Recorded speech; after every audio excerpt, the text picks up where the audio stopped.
And so then he started telling me about the UFO that always came to his place and dropped the automobile down. Okay, guys, welcome back to this week's Grimerica show. We're going to be talking with Ardy Sixkiller Clarke a little bit later about star people and such. But first, as always, how's it going, Graham? Hey, Darren, we're just east of the Rockies in the igloo, and I'm doing well. Yeah. Yeah. How's it going? We got RPJ here. How's it going, Red? Hey guys, having a hard day's night, after a busy day, although it seems not as busy as yours. Yeah, it's been a hectic night of recording here for us. This is our third recording of the night, and we've still got one more to do after this one. Oh my God. We have a fascinating episode coming up with Ardy Sixkiller Clarke, though, about the encounters with star people, native legends, and she talks quite a bit about the South American part of it. That's still North Central American more, and Mexico too, which is North America. Yeah, Central too, yeah. Yeah, by the way, just today I read the last blog post by Sheila about this forest of the moon and some of the legends of her people, and I found it pretty fascinating. Yeah, I almost finished it. It's quite a long blog, but you're talking about the blog on the Grimerica website, right? Yes, that's correct. Yeah. Yeah, it's a good one. It's definitely worth checking out. It is quite a read, but it's worth it. Mm-hmm. Have you heard about that, RPJ? About what exactly? That forest? No, that's the first time I've read about it, but it sounds quite interesting. This Black Forest in Poland, full of mystery and legends and weird stories. The photos themselves, it almost looks like something out of a Brother Grimm's fairy tale or something, Yeah. You wouldn't want to be hanging around there by yourself in the middle of the night. Maybe you would. No, definitely not. Doing a CSETI meditation? How are you doing with that CSETI contact app, by the way? Well, it's pretty cool. I haven't really dug into it too far. I thought about it on the weekend when I was driving down south to this pyramid for a meditation. Yeah, I thought maybe I should try it, but I didn't really want to do it while I was driving. But I was thinking I wanted a UFO sighting. So you shouldn't meditate while you're driving. But I did see this cool Sundog on the way down. I pulled over off the highway to take a pic, and I just forwarded it to you, Red. What do you think? Have you watched the video? Yeah, I was just checking it out before we started recording, and it looks cool. Sundogs are fairly well-known atmospheric phenomenon. I remember seeing it something like that. Well, 25 years ago, in 1991, actually, prior to the famous or infamous solar eclipse that kickstarted the Mexican UFO wave. But anyway, yeah, that looks like a pretty sweet sighting. Now, what will be interesting for you, Graham, will be to check out the newspapers tomorrow to see if it's actually being reported on. Oh, yeah. I never thought about that because that was actually on Sunday, so it was 2 days ago now. So we're gonna put it on. Darren, you're gonna put it on the website and maybe on our YouTube channel. Well, he hasn't even watched it yet. He's so interested in my stories. I watched it. I told you. Oh yeah, right. Like, Graham is so excited by his Sundog. No, it was fucking fascinating, man. Like, there's a circular rainbow around the sun, and the bottom of it glared like, I guess that's the Sundog, right? Is a fake sun. This reflection in the horizon. It was crazy. So yeah, we'd like to hear comments about it. Yeah, we'll put it on the YouTube channel. Okay, all right. Perfect. All right. So sorry to go on about my own stories. What do you got for us, Red? What do I have for you? Okay, let's talk about the sons or the Son of God for starters. One of the most interesting news that have appeared this week is related to the famous shroud of Turin. I don't know if you guys are interested in that particular mystery. I don't think so. Oh, you leave. Are you? You're like you're on a religious roll here with us. Are you? Is there something going on that you want to tell us about? I guess I've always had a religious. I don't know if religious, but definitely a spiritual aspect. Did you get You know? baptized like in Nacho Libre? Ha No. I don't know if I've ever mentioned it to you guys, but back in the days, I was a very devout Catholic. What days? Well, when I was in high school, Wow. to the point that for a very short amount of time, I really toyed with the idea of taking the vows or joining some kind of religious order. Maybe the Jesuits, Like a priest? Yeah, priesthood. But then I became completely disenchanted with the Catholic Church. Not just about the usual stuff that people criticize them for, and justly so. You know what I mean. How they treat homosexuals and how women, cannot be ordained and all that, but also because I used to go with my friends, when I was in my Catholic high school, my teachers and all that, and I used to make them all sort of UFO related questions, right? Like, okay, so if God created the earth and created us humans, what about UFOs? Where do UFOs fit in all that sort of thing, and usually they will either dismiss my questions altogether or give me some really lame response, right? Like, oh, those are things of the devil or something like that. So now you have an opportunity on the Grimerica show to talk about your religious conspiracies, right? Yeah, I guess because regardless, I've always found the Shroud of Turin, fascinating. And, for people listening who might not be acquainted, the Shroud of Turin is regarded by the Catholic Church as to be the piece of cloth that covered the dead body of Jesus Christ after he was taken down from the cross. So after he rose, according to the Catholic religion, after he rose from his grave after the third day, it was said that the imprint that the body was somehow imprinted on this cloth, and to this day it is still revered as a very important religious relic in Turin, Italy. So obviously it has been a matter of contention and controversy to this day. Some researchers are adamant that it's not some kind of painting or something to that effect.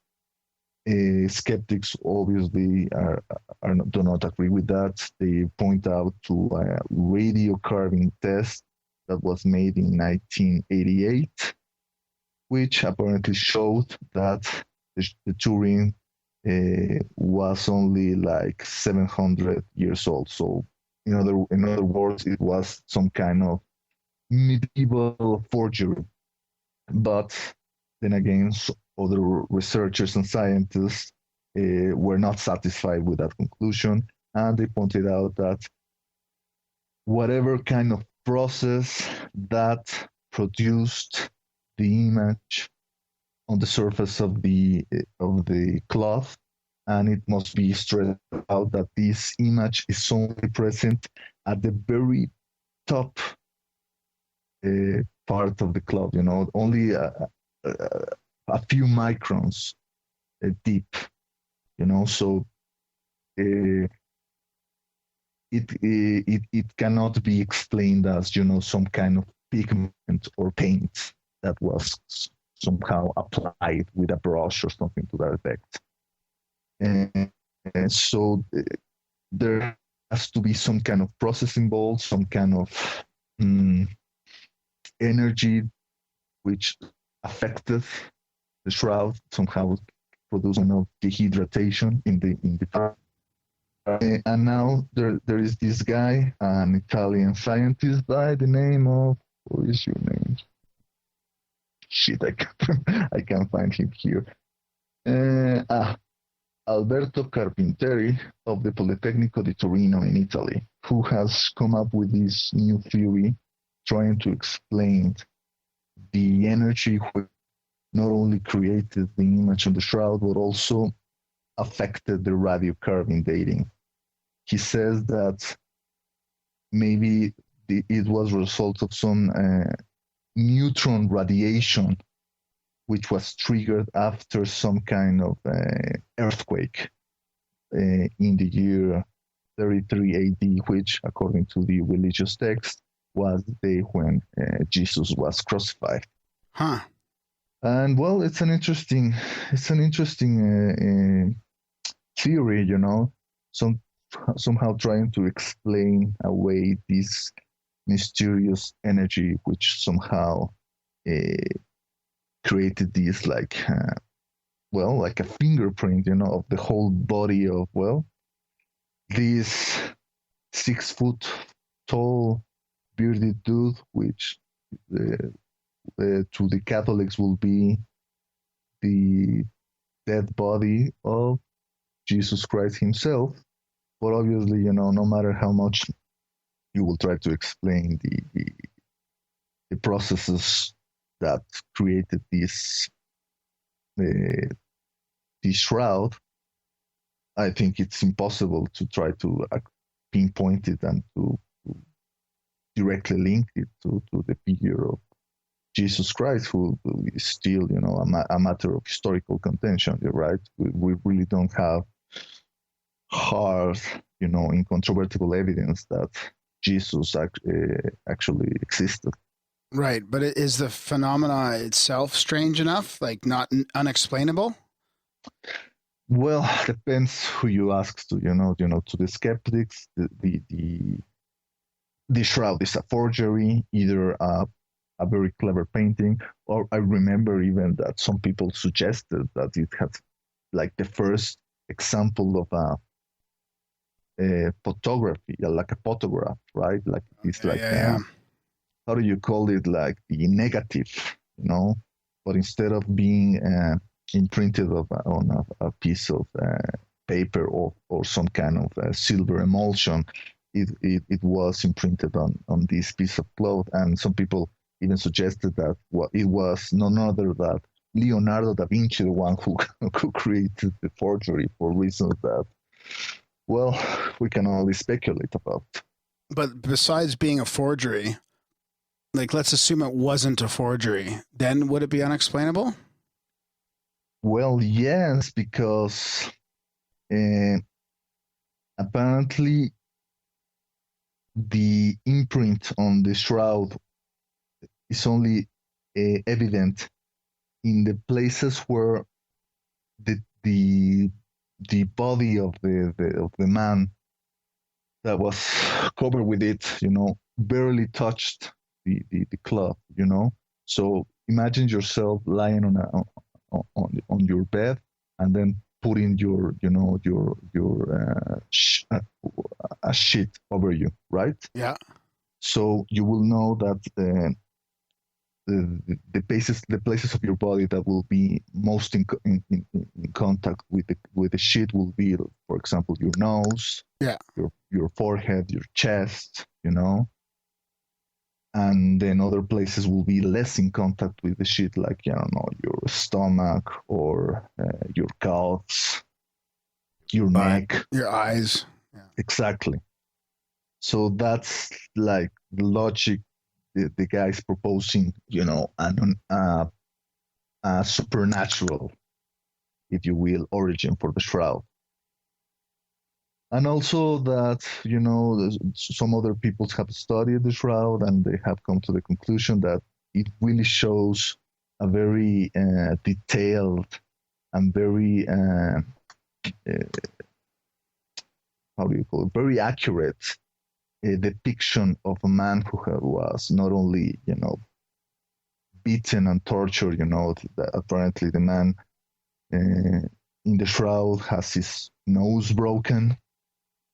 He also has several lacerations or wounds surrounding his forehead, which may be explainable as the result of the famous crown of thorns that was put on the head of Jesus by the Roman soldiers on the day of his execution, and also the wounds on his wrists that are, according to what we now know, that was the actual method of execution that the Romans employed to the people who were killed by crucifixion, right? So the classical depictions of the crucifixion, most of them are wrong because they put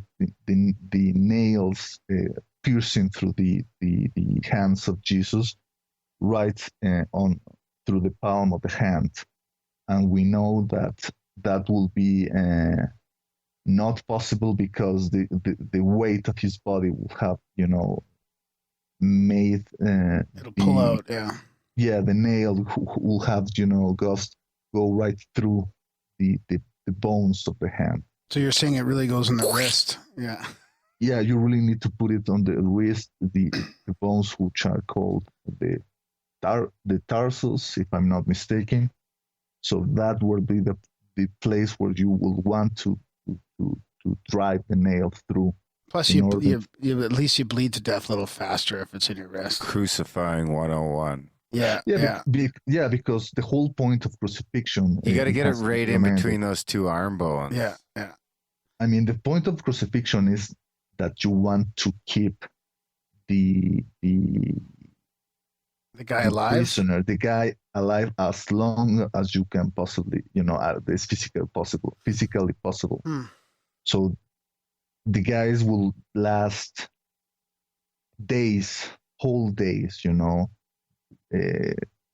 they're nailed to the cross, and they will slowly die of suffocation because, each time they will try to draw breath, their own weight will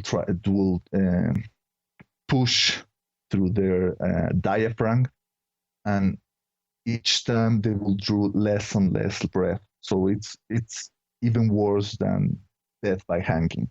I can't get Monty Python and the Life of Brian out of my head. Jesus. So the shrouded Turin, to me, seems like it's gauze from a hospital. Somebody's wrapped in gauze because he's bleeding. Yeah, something like that. Yeah, I've never been. I don't buy that shit. Sarah was always a huge shrouded Turin fan. Yeah. The conspiracy show out of Toronto there. We had him on one of our episodes. He's talks about the shroud a lot. Well, I've always found it fascinating, not only because of my Catholic past, but also because of the books that I read since I was a teenager, that were written by Juan José Benítez, titled Caballo de Troya. It's a whole saga of 9 to 10 books, all dealing with the life of Jesus. And he went into a lot of detail, explaining many aspects of the Shroud of Turin.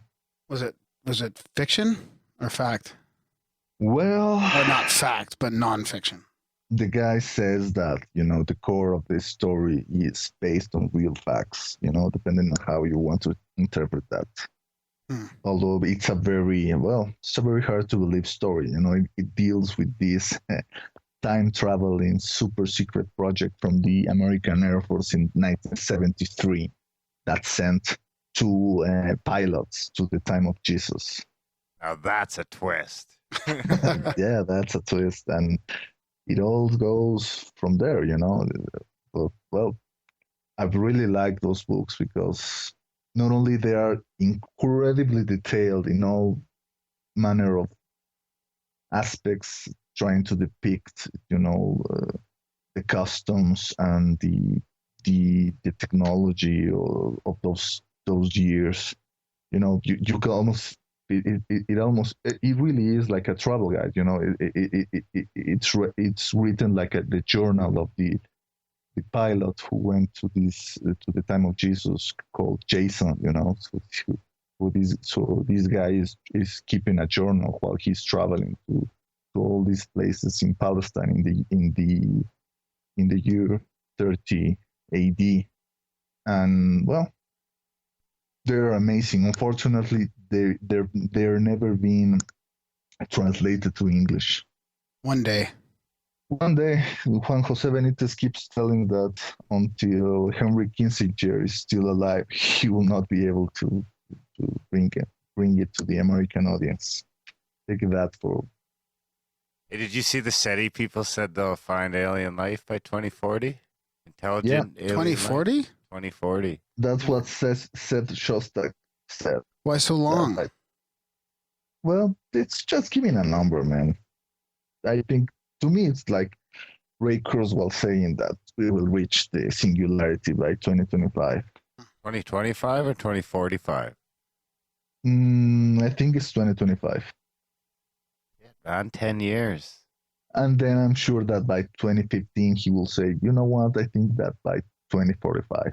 What if in 2015 will be like next year, bitches? And then in 2016, he dies. And then he takes off like fucking Iron Man. Fucks up Godzilla. Dude, I'm 40 years old, and since I was a teenager, I've been hearing that how nuclear fusion is just around the corner, in the next 20 years or so. And they've been saying that since the last 20 years. Maybe it is, though. Maybe it was, and it's just fucking all the oil and gas money fucking eliminating people and buying shit up. Look now who is the believer. The Telling you, man, conspiracy it's possible. theorist. Oh, yeah. We're going to do a show on alternate energies. I'd like to get a real good nuke guy on that can tell us the science behind like the new reactors and shit that they're not building. We're still using reactors that are 40 years old. Yeah. Well, we're not, but in that show, you should cover the infamous Rosie ECAT. This like device that is said to run on free energy. Skillman. Sorry? Skillman had a device supposedly too, remember? Well, this guy, the Italian scientist Rossi, has been covered by Mysterious Universe a number of times, and he's still making the claims that he has his device and that it runs. He should be hooking up with your boy Greer. Of with course. This fucking free energy place there. Richard. Well, let's should we move on to this episode with Ardy? We'll be alive in 2040. We'll see. 2040. That's only 25 years. Oh yeah, it'll happen before I'll still then. be fucking working. It'll happen in 5 years. 5 years? You're calling it? We need a red book. Yeah. Well, I hope it happens earlier because then I will quit my job then. You will? Hopefully, yeah. If we have free energy, we won't have a reason to work, right? Well, I don't think that takes that away. It just makes it more cheap. It makes it cheaper, maybe more manageable. But you're still gonna have to like a lot of shit's still gonna have to get done. Like free energy doesn't build buildings. Free energy doesn't make podcasts. Free energy doesn't, do a lot of things. Clean the streets. So we will have free energy by 2017. No, 2021. Okay, by 2021 we will have free energy. We will probably also have very sophisticated 3D printers. But it's not going to be free energy. It'll just be like you can't call it free energy because we're still going to pay for it. Super, super, super cheap energy then. It'll be free energy that costs an arm and a leg. Well, we'll pay for it hopefully for our kids type thing. It will be Netflix energy. Only $9 a month. Exactly. That wouldn't be so bad. And then cars that run on that shit and everything eventually, right? No more fuel. And then there will be the Pirate Bay energy. And then genetically modified fucking hamburgers for all. Driven to you by a free energy drone. Okay, and 5 guys will take over the planet. Exactly. And that is the Grimerica prediction.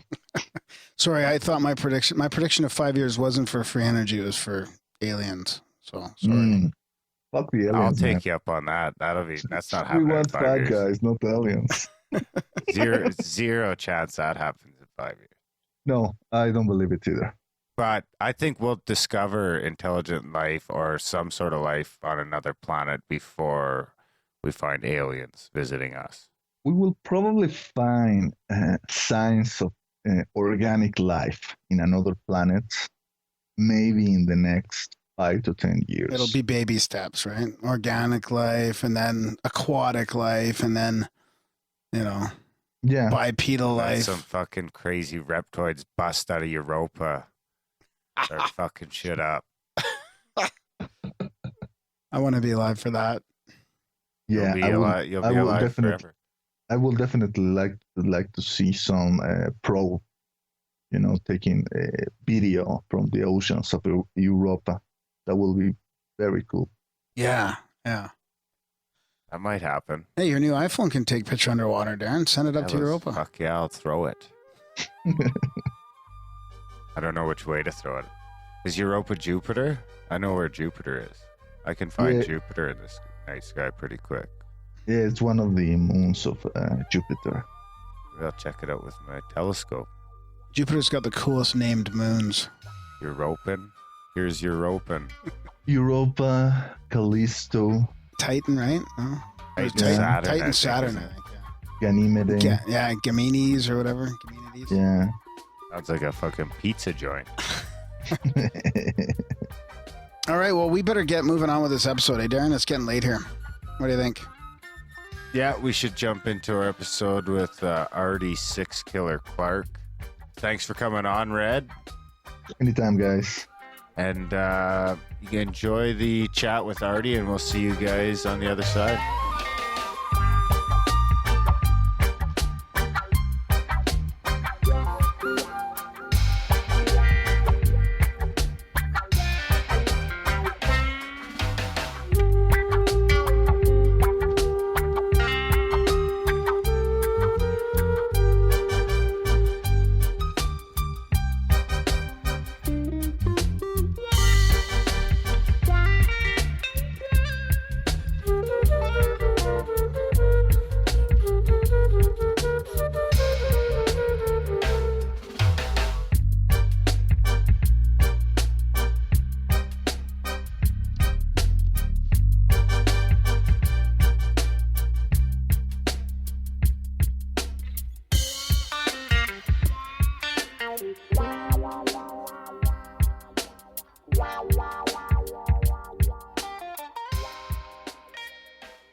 Okay, guys, tonight here in Grimerica, we're going to be talking with author Ardy Sixkiller Clarke about some Native American folklore and star people and things like that. But first, as always, how's it going tonight, Graham?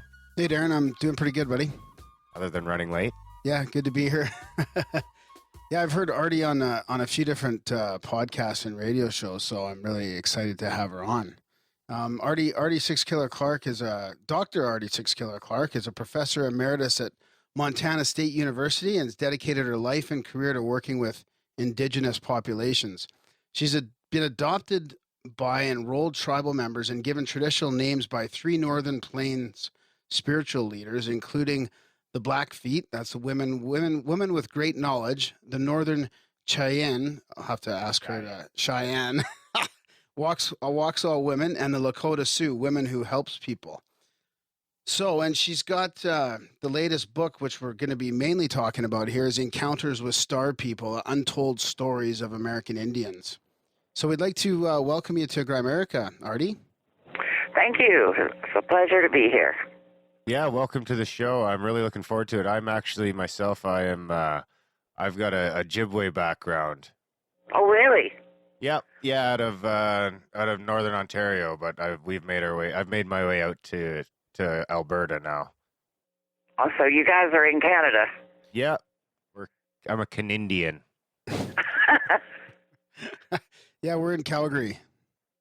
Oh, okay. I've been to Calgary. What'd you think? Well, I like the northern country. I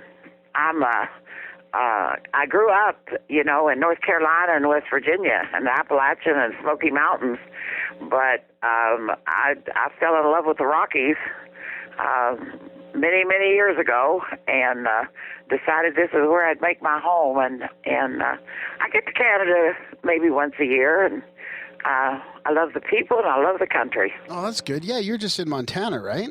Right. I'm just a neighbor. I'm pretty new to Calgary, so I haven't actually driven down that side yet. It's like 5 hours to where's that place to go golfing? White something? Whitefish. Whitefish. Right. Yeah, the guys. Yeah, you'd come down probably very close, or if not, into the Blackfeet Indian Reservation. Ah. Glacier is right there, and they're right on the border of Glacier National Park. BC. That's a nice one. That's a little nicer than Alberta. I'll give it that. So I guess we should get into your book here, which is quite fascinating. I mean, it's kind of a one of a kind. I think I've heard you talk about it on a few different shows, so it's really just great to talk to you about it. But I guess you spent a lot of time living with Indigenous people and meeting with them and building trust in order to compilate this book about, I guess, encounters with star people. Well, I was the director of the Center for Bilingual Multicultural Education at Montana State University and a professor of educational leadership. And when I came to Montana State, there weren't a lot of Native people who were working as teachers and school administrators in reservation schools. So one of the goals of Montana State was to establish a program where we would go out and recruit Native students and offer them scholarships and bring them into Montana State and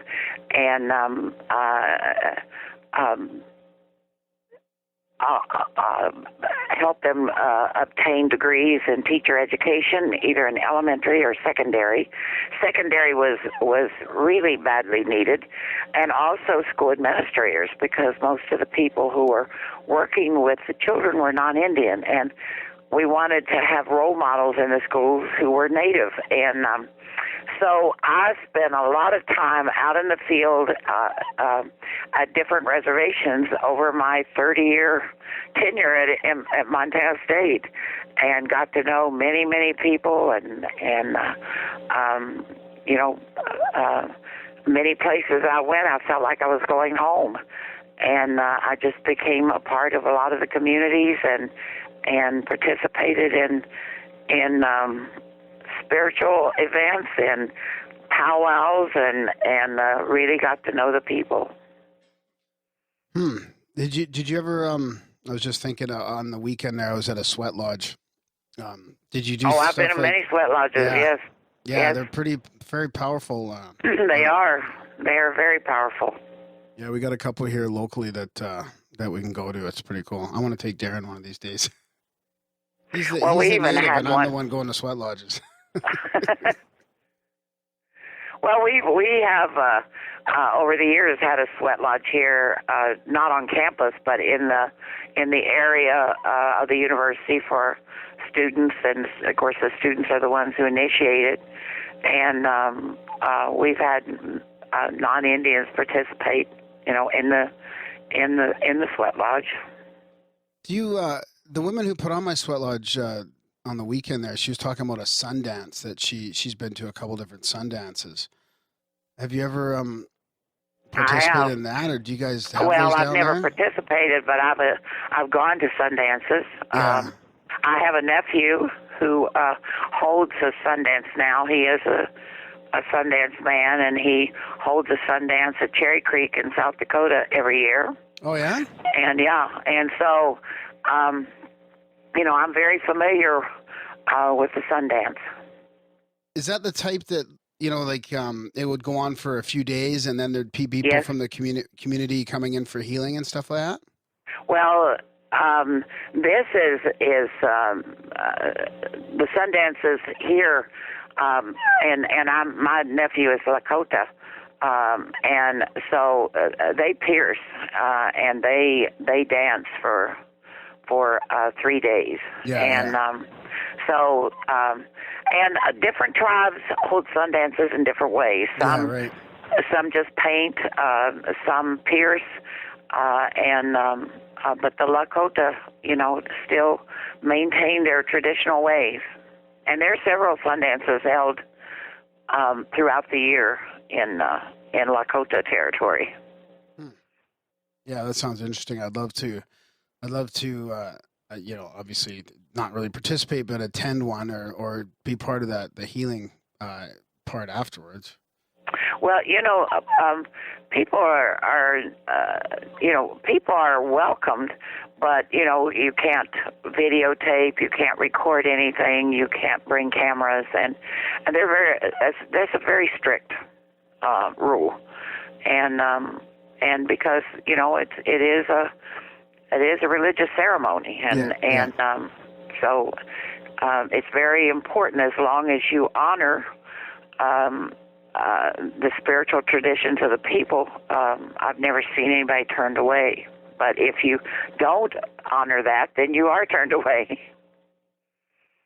What does your nephew think about your book, The Encounters with Star People? Like, do you talk to your family? I haven't talked to him. I have been trying to get in touch with him. He's snowbound over in South Dakota right now because I'm planning a trip down to Mexico, and I'd like for him to go with me if he has the time. He hasn't had a chance to visit some of those ancient sites down there and meet. I want him to meet some of the Maya shaman, and so I'm hoping that the weather is going to clear down here. And aren't you guys under that freeze up there in Canada?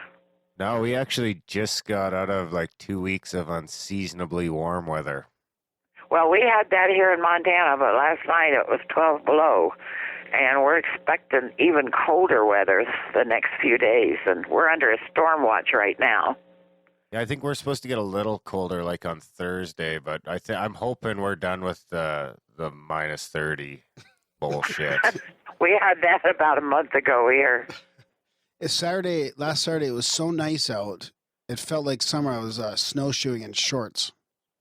Oh, my goodness. Yeah, it was absolutely beautiful. So we're lucky in Calgary because we have that little Chinook or whatever. It gets warm enough to kind of feel like spring for a bit. So it's not like we haven't had a lot of snow. We've just had extremely cold weather, but the mountains and the ski resorts are really getting the snow here this year.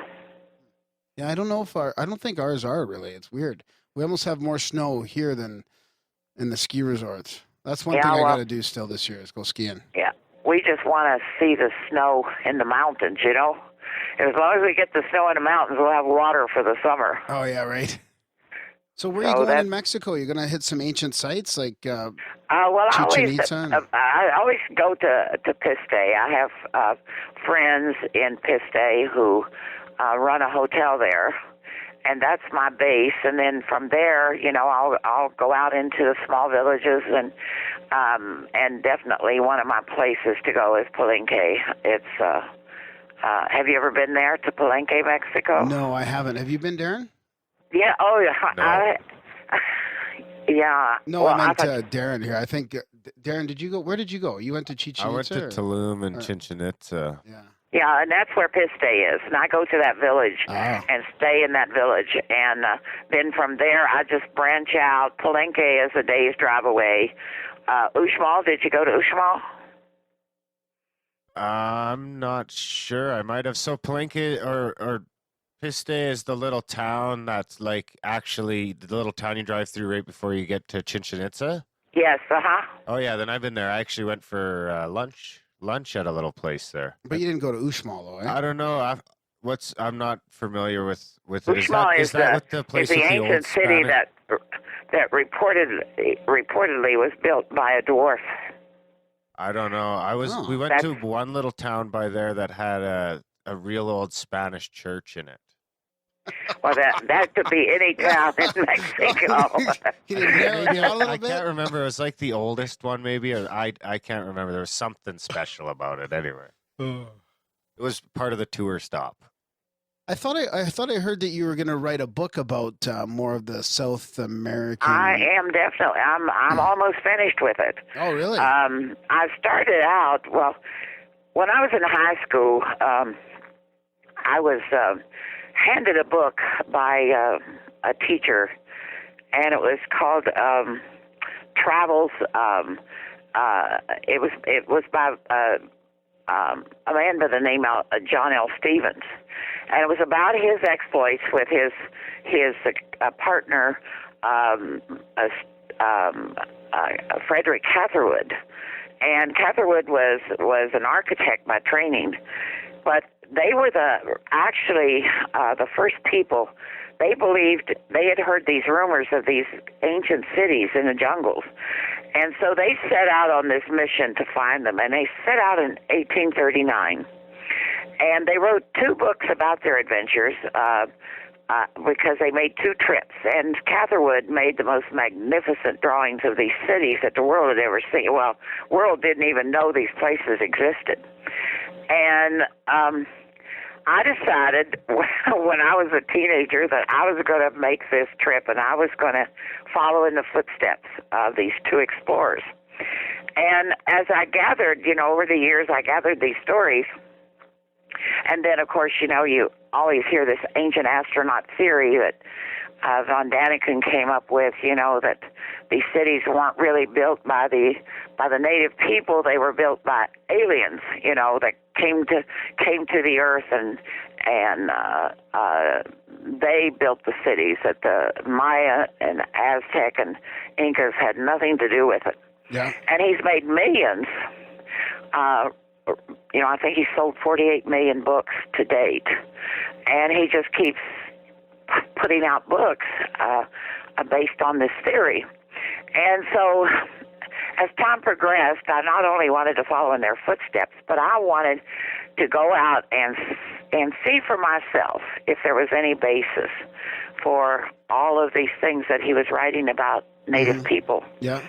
And so that's what I did. I set out to follow in their footsteps and to collect stories. Oh, that's and great. I not only wanted to collect the ancient stories, I wanted to talk to the local people about star travelers and about UFOs, and it was just an amazing journey. I actually spent 9 years going to Mexico every time I got a chance, and to Central America. I started out in Belize, and just like they did, and then I went to Honduras, Guatemala, and Mexico. Wow. What were the 2 books again? What were the names of the books? Travels, you mean the Stevens and Catherwood? Yeah. One is called Travels in the Yucatan, Chiapas, and the other one is called Travels in the Yucatan. Okay. The second one was called Travels in the Yucatan, because on that trip they just went to Mexico. They took a boat, and I think they landed in near Mérida. Mérida is about 60 miles inland from the ocean, but they landed there. And so what I did is I wanted to visit the sites that Stevens and Catherwood visited, but at the same time I wanted to collect stories. And just like the two of them, I'd hear a rumor or a story, or somebody would lead me off in a different direction. So they said they visited 44 ancient cities. To date, I have visited 89. Wow. So do you have any personal like rituals or anything like that you do? Like when you go to an ancient site, do you meditate or anything, or is there anything you do to try and pick up I don't know, like energy or you know, like? Well, I always say prayers to the four directions, and I always leave something. Okay. You know, just a like token. tobacco or something? Yeah. Well, I may leave tobacco, or I may leave a stone, or something, you know, that is that I feel is a part of me. Right. And in a lot of the sites that I go to, those ancient ceremonies of the Maya are still going on, and you will see evidence of that, you know, they've had a prayer ceremony there because they've left behind a common thing that you'll see that they believe is not tobacco, but more like corn or beans. Oh. And they will leave the little kernels. And I've been in a number of Maya ceremonies, and you know, corn is really important in the use of their ceremonies, and they even make a corn drink that they use. So it's an interesting it's an interesting path to follow. Oh yeah, it's fascinating. And if you go on to Amazon and just type in John L. Stevens and Frederick Catherwood, you'll be able to find their books. They're still in print. Yep, and you can use the Amazon portal right on the bottom of the Grimerica page. Right. My wife actually got to meditate at Tulum. Really? We found a quiet little spot, and she snuck over the little fence and meditated. That's cool. Well, that's a beautiful sight, isn't it? Oh yeah, it's great. It was great. That Caribbean there, and the temple there of the descending God there on the edge of that cliff. It's just amazing, isn't it? Yeah, it's a beautiful view, and the nice blue ocean down below. Oh, it's breathtaking. Oh, I gotta go there. Yeah. You do. I mean, it's amazing. But Palenque is a place that will forever, you know, you'll have an image that in your mind that you'll never forget. You know, it's rather interesting because if you go there, you know, it's in the Chiapas, and it's in the high mountain region there, and the city is built in the mountains, and it's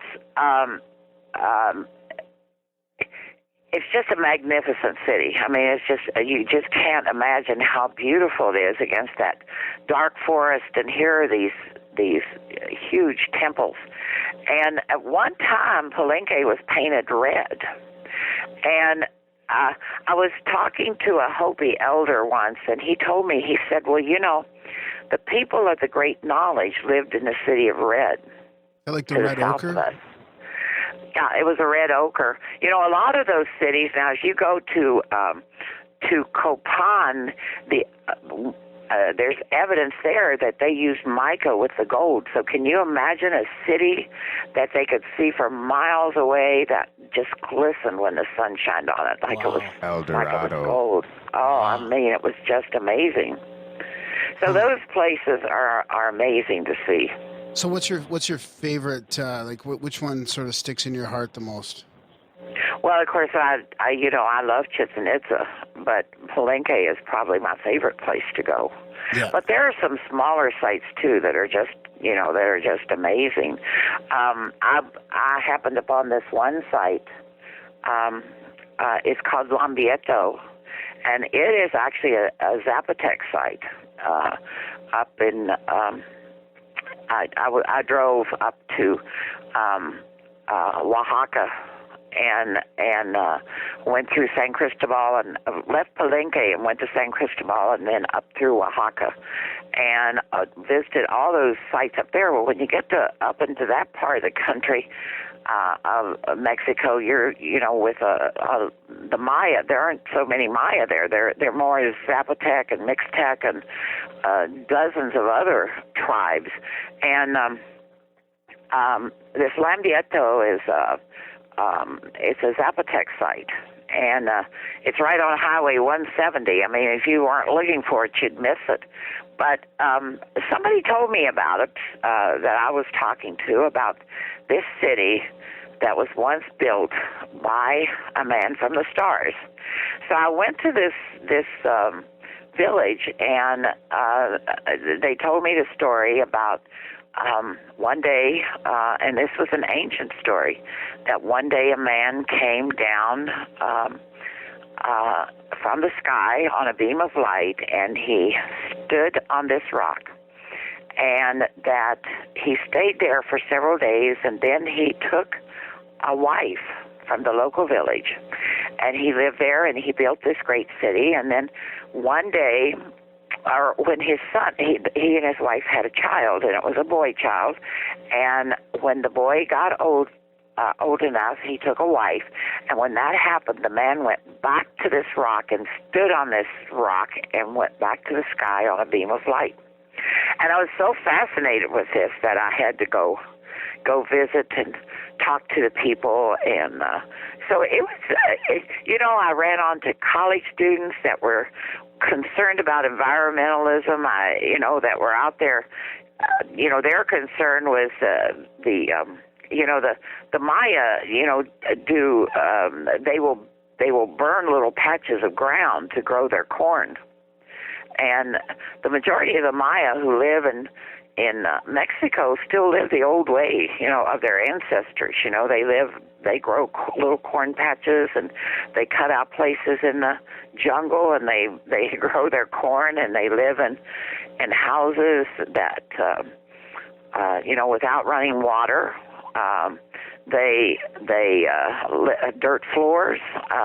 They live a very traditional existence, and are the happiest people I've ever met. Yeah, isn't that funny, eh? Less technology, more tradition, and very happy. So there's and still less stress.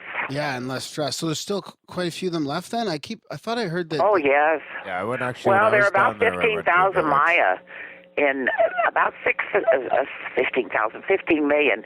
There's about 6 million in Mexico alone. Really? Wow. Yeah, full-bloods. And, then you have the next group that are the mestizos, who are Maya and Spanish. And they're generally more educated. Many of them, they go to school, and they they learn English or French. A lot of the mestizo are employed in the tourism business. They work in hotels, and they, go to school and become masseuses, and they become drivers and interpreters and guides and all sorts of things. So if I was to take a week and visit some of those ancient sites around Mexico, like if I went to Peace Day, would I be able to do quite a bit in a week there? Oh yes. Yeah, like see quite a few sites. Oh yeah. Like you're a day's drive. Well, it's taking you about 4 or 5 hours to go to Uxmal, which is one of the popular sites, and then another 4 or 5 hours to drive over to Palenque. But in between those sites, there are other places that you can stop along the way. Yeah. There's Mayapan, there's Isna, there's just a lot, places between there that you can stop and visit. Cool. Yeah, I'm just. And from this day, you can go to Ake. You can go. There are a lot of different places. Ekbalam. Even in Cancun, there's 2 sites in Cancun that you can visit. And so I always fly into Cancun. Yeah. And then from there, it's like a 2-hour drive to Piste. Right. Okay.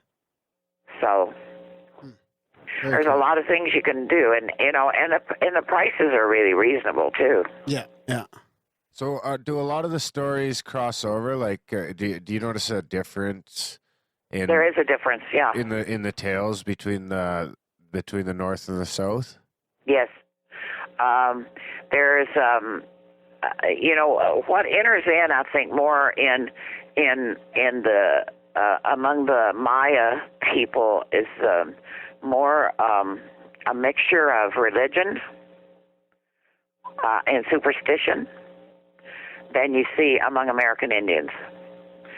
I met a young man I met several people who told me stories that did not want them repeated simply because people might think they were a witch, or they might think that they, were communicating with the devil.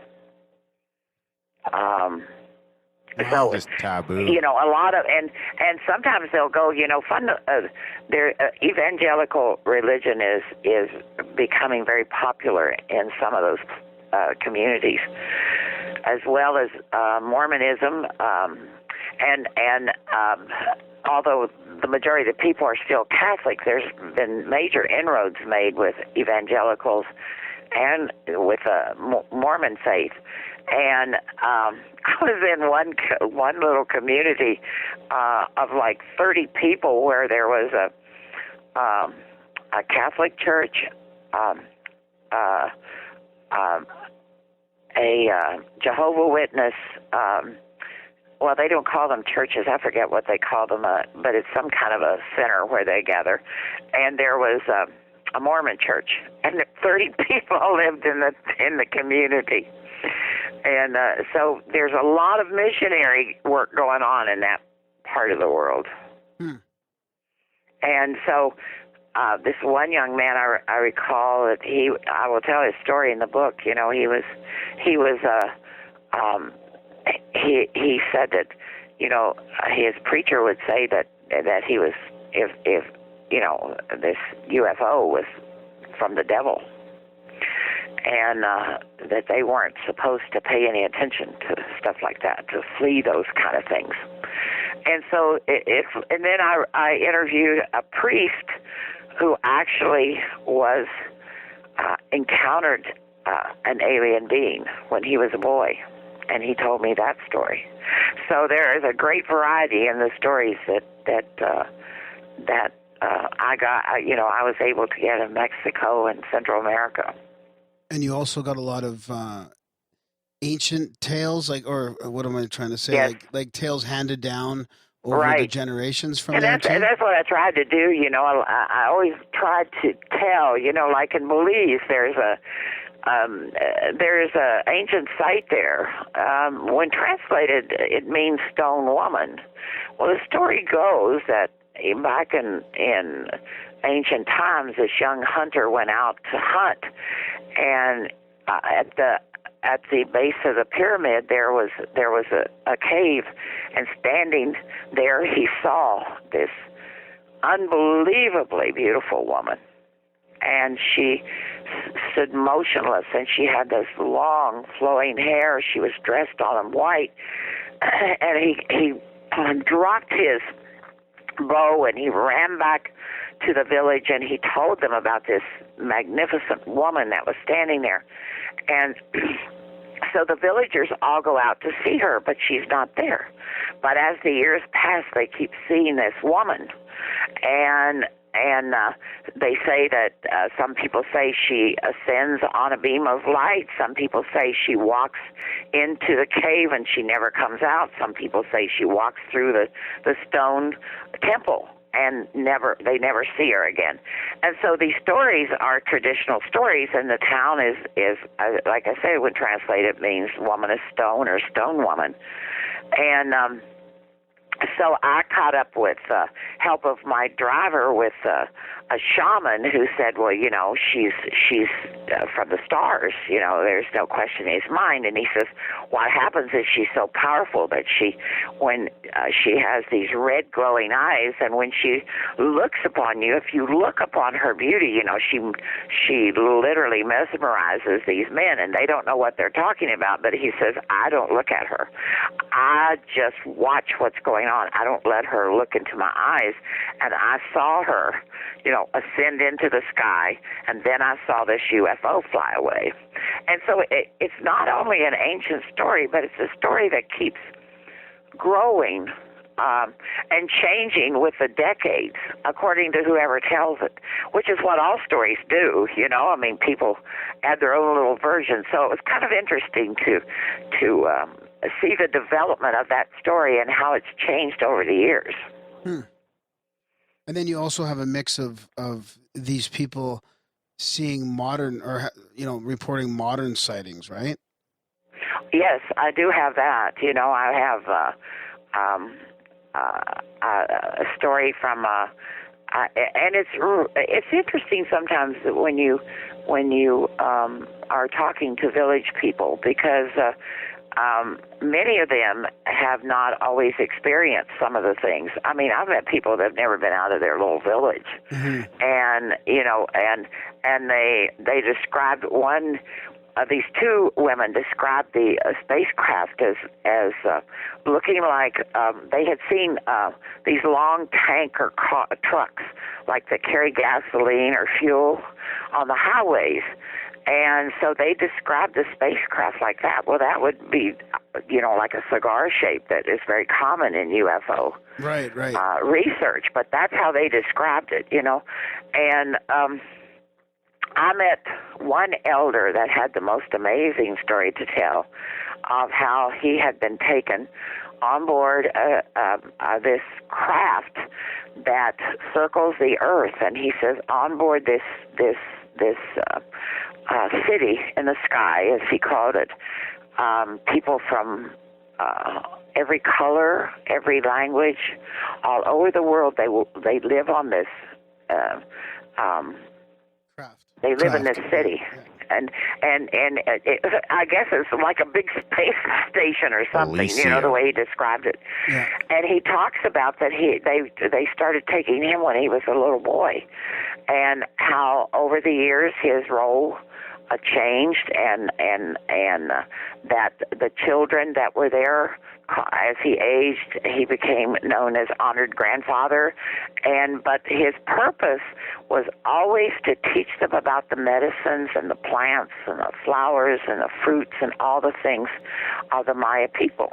So that was his role in the city in the sky, or his role on the that earth? Was his role in the city in the sky, and they would come for him, and he would go. And he said the first time they took him, he was really upset because it was getting very close to his birthday, and birthdays were really celebrated in his village, and he was afraid he was going to miss his birthday. And so he said, but they brought him back. And over time, you know, he kept being introduced to other children, and you know, he would talk about, and then once he was taken to their planet, I think more than once he was taken to their planet, and he told me about their planet. I mean, it was a really fascinating story. So you'll have to buy that book and read that story, because that story alone is worth it. Now, that's from the old book? The new one. Oh, the new one. Oh, okay, yeah. Yeah. So yes, and it should be coming out in the fall, or you know, in the late fall. Oh, okay, good. It's in time for Christmas. Right. So, was there any modern reports, like any triangular sightings, anything like that, like anything that would kind of? There were triangular sightings in among that were in my book of a couple of people. A couple saw one, and also a man and his son saw one when they were coming back from a game. He was a police officer, I also, and this woman was not native, but I've written this up in Fate magazine. But she told me a story, and this story comes out of Alaska, of a UFO. She had gone shopping with her friend, and they were coming home to their village, and she said they rounded a bend in the road, and hanging out of this cliff, where the road had, when they're building roads and they cut away the road and they'll leave these almost perpendicular hills, where they just cut the road and they don't do anything with it. Yeah. And she said hanging out of the cliff was an automobile, half inside and half out. I remember this story. I remember where I was driving when I heard you tell that story, actually. Yeah. And it's just the most amazing story in the world, I mean, and, you think about, the elder told me the story, and one of my favorite people of all told me the story of the UFO that visited his property, and he would watch them lower a vehicle, and then they would drive off with these beings in it, and he was positive that they were infiltrating the human race. And these women, they told the story of following this car when it was lowered to the ground, and seeing these individuals get out of this vehicle at the airport. Wow. And so, there are some interesting stories out there. And this woman came up to me. She said, I know you collect stories from Native people, but she says, I have a story to tell, and I need to tell somebody because, and she was a pastor's wife. And she said, I always heard stories, she told me, about UFOs. I never believed it. I just figured it was somebody seeing something. But she said, after I had this experience, and then she took me to her friend's house, and her friend corroborated what she said. Her friend was very frightened. And that story is from your book, your first book, the book that's out now, right? Encounters with Star People. The woman isn't, because I only told stories. I only related stories that were told by Native people. Yeah, but this story is actually written up in a forthcoming issue of Fate magazine.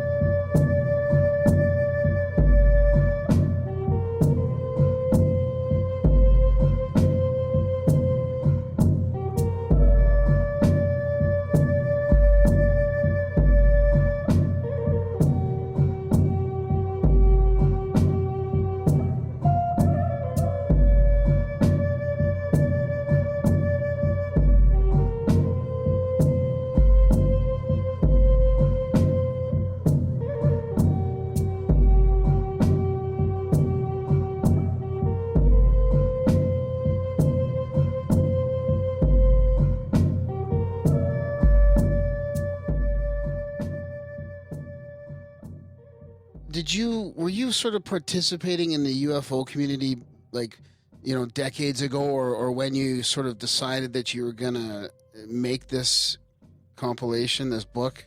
Were you Well, kind I of grew involved in modern ufology, or? No, not at all. I had grown up hearing stories about the Star People, old stories. And so when I I came out when I was recruited and came out to Montana State University and was hired on faculty. I had gone out one week to different reservations to recruit students, and I had contacts on each one of the reservations, and they were setting up meetings and for me to meet with students and talk to them about coming to MSU, and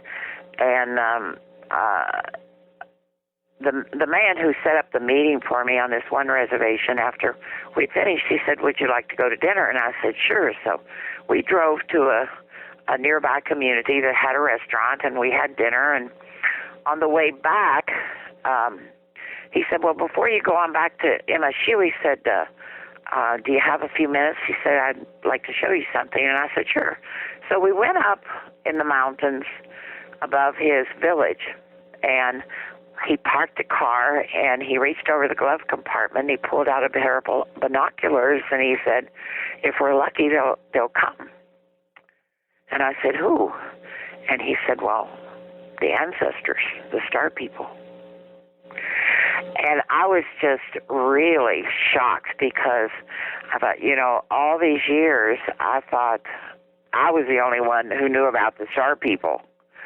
And I, I'd been told, you don't need to talk about them, that these are our stories. And so we sat out on this big rock over his village, but the star people didn't come. And all the way back, I'm thinking, back to the university, I'm thinking, I wonder how many people out there have stories.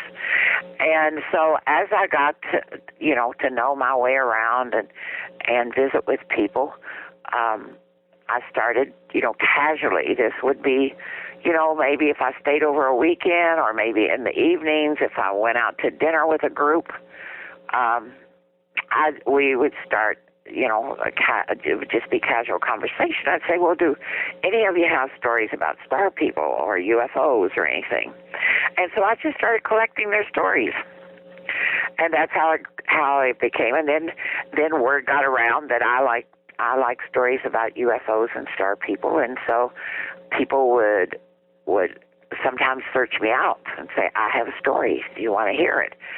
Well, I had done this for about 25 years and thought, well, I'm not really going to do anything with it because, I'm an academic. I don't need to be writing UFO books. And so I retired from Montana State and was pretty happy with just, traveling and going about and doing my own thing. And I got a call, and they asked me, the U.S. government wanted me to be a part of a project that was taking place on a $5 million grant had been awarded to a tribe and asked me to evaluate it. So I went to Washington with the reservation team, and I did the training and everything and all the information. And then the next couple weeks, I went down to the reservation, drove over there, and I'm having lunch with a group of women. And somehow the subject turned to UFOs, and I don't think I instigated it. I think it was just something that came up. And so I started telling them about a couple of the stories that I had collected. And this one older woman looked at me and said, well, what are you going to do with those stories? And I said, well, nothing. And she said, well, what's going to happen to them when you pass? And I said, well, I suppose my husband will clean out everything and throw it away. And she said, that's a part of our oral history. And I think you have an obligation to write this. Almost a responsibility. Yeah. And so, on the way back home, I thought, now I can either write this book or I can take this job. Wow. And I had spent my life doing this kind of work, and I thought, I don't want to do it anymore. I think I'll write the book, and that's what I did. Wow. And so I turned down the job, and they got themselves somebody else, and I spent that winter writing the book, and by the next spring, I had the first draft finished, and by July, I had the book to a publisher. So that must have been interesting for you then to now have published this UFO book in this crazy community of, ufology. I mean, how has the response been? How is your introduction to the whole field been? I mean, it must have been pretty crazy. Well, my response on campus, some of the native professors on campus have apparently read the book and have liked it, have found it extremely interesting. On the other hand, I've met with some criticism from the UFO community, from researchers who say, well, where's the proof? And I say, I'm not a hard scientist. I'm a social scientist. I listen to the people, and they tell me their stories, and that's what I write. Yeah. And I come at it from a perspective not as an outsider, not as an observer. I come at it from a perspective of an insider. And what you tell me, I don't question. I don't ask you to furnish me with proof. I try to stay out of it, and you tell me. I let the story develop on itself. So Yeah, I love that. Yeah. And so that's how I tell the stories. And so I've had a few critics, but most people have been very and I've been, I was invited to speak at the International UFO conference down in Fort McDowell, and I'm only one of three women, so the field is dominated by men, as you well know. Yeah, so. Yeah, I was at the conference last year. It was great. So I think I'm going to be there in a couple of weeks. In fact, do you know when you're speaking or when you're planning? I'm speaking on Thursday Okay. afternoon. Okay. Yeah. Where are you going again? I don't know. I might just try and get like a last. That would be great. I get to meet you. Yeah. I really don't think so, but you never know. Yeah, I'm really looking forward to it. So did you get any, like, if your I suppose admission to the UFO field was pretty smooth? Have you got any blowback from the Native community, or has it all been pretty positive? Well, I haven't heard a lot from the Native community. The only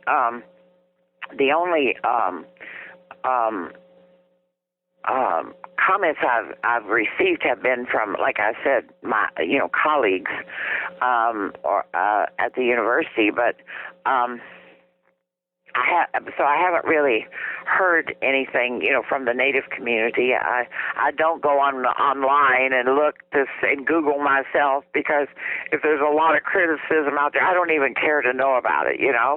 I just stay away from that kind of thing. So I'm not sure. But I think any Native who would read it would know that it's an honest account of what I heard and the stories I collected. I just don't think that they would have a lot of criticism.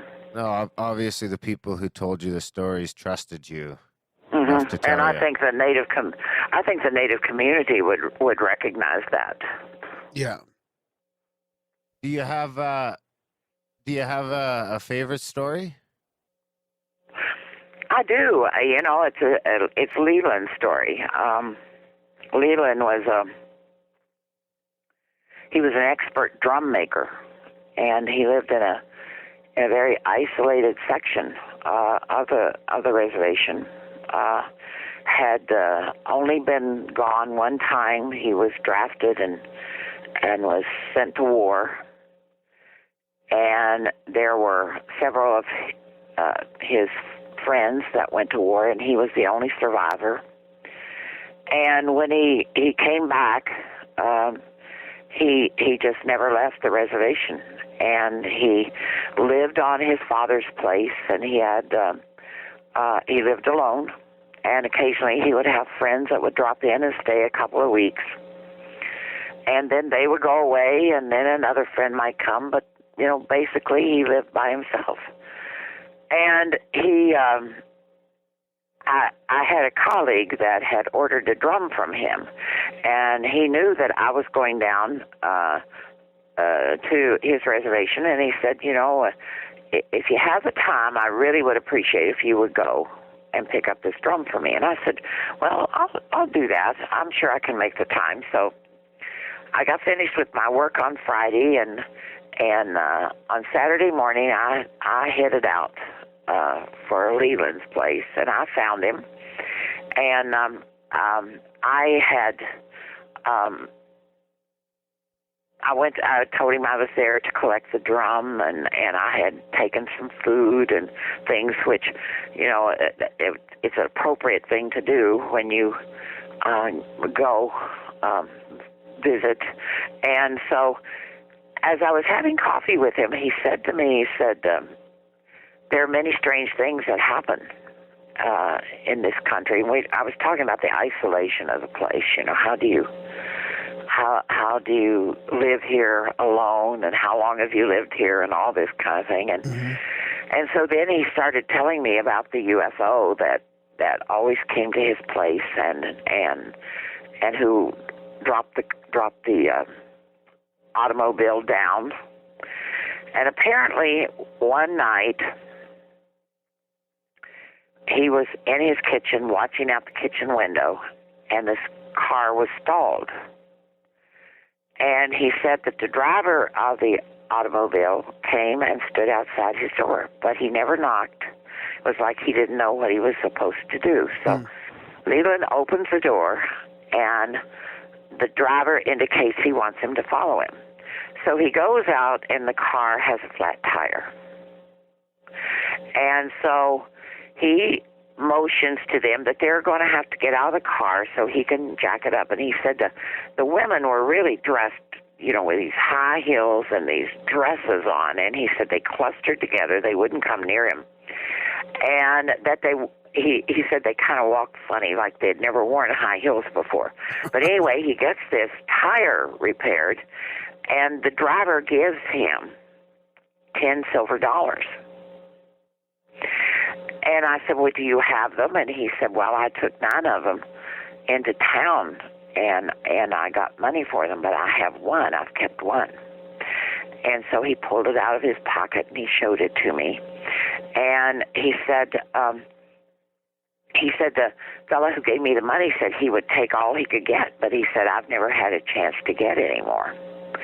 So every time I would go back to that reservation, I would always go see him, and I'd take food, and I'd cook dinner, and we'd eat, and he would update me on any stories. And once I went there, and he had a friend that was staying with him, and his friend corroborated this story.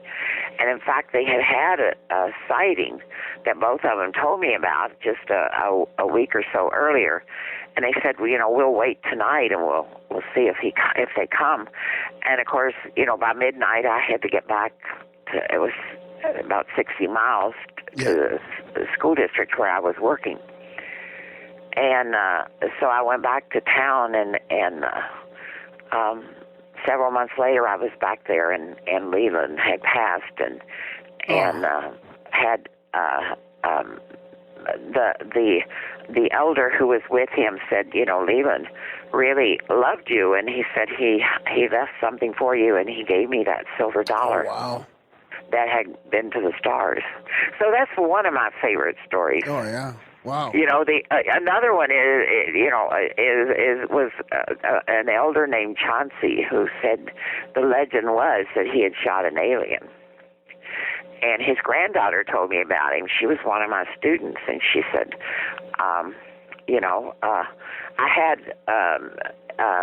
she said, if you ever get up to the reservation, she says, look up my grandpa.